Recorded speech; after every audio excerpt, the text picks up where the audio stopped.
નમસ્કાર દોસ્તો, વિડીયોમાં તમારું સ્વાગત છે। દોસ્તો, હાલમાં જ બનાસ નદીમાંથી એક યુવકની લાશ મળી આવતા ચકચાર મચી ગયો છે। ઉપરવાસમાં થયેલા ભારે વરસાદના કારણે દાંતીવાડા ડેમમાંથી પાણી છોડવામાં આવ્યું હતું અને બનાસ નદીમાં અચાનક પાણીની આવક વધી જતા ગત રવિવારે ડીસાના રાજપુર વિસ્તારનો એક યુવક બનાસ નદીના પાણીમાં તણાયો હતો। તો મિત્રો, અત્યારે 40 કલાક બાદ એ યુવકનો મૃતદેહ શેરગંજ વિસ્તારમાંથી મળી આવ્યો છે। હાલમાં પોલીસ દ્વારા મૃતદેહનો કબજો લઈને તેની લાશને પીએમ માટે ખસેડવામાં આવી છે। મિત્રો, મળતી માહિતી મુજબ ગત રવિવારે બનાસ નદીના ડીસાના રાજપુર વિસ્તારનો એક યુવક આ બનાસ નદીમાં નાહવા માટે પડ્યો હતો। જોકે ધસમસતા પ્રવાહમાં આ યુવક અચાનક ગુમ થઈ ગયો હતો।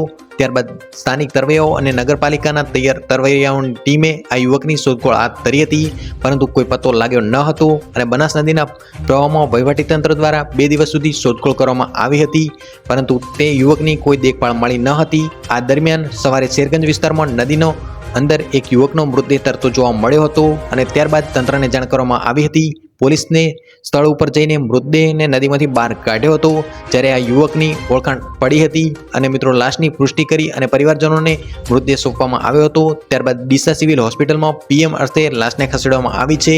આ બાબતે ડીસા તાલુકા પોલીસ દ્વારા અકસ્માતે મોતનો ગુનો નોંધી અને તપાસ હાથ ધરવામાં આવી છે। તો મિત્રો, આ રીતે અત્યારે બનાસ નદીમાંથી એક યુવકની લાશ મળી આવતા ચકચાર મચી ગયો છે।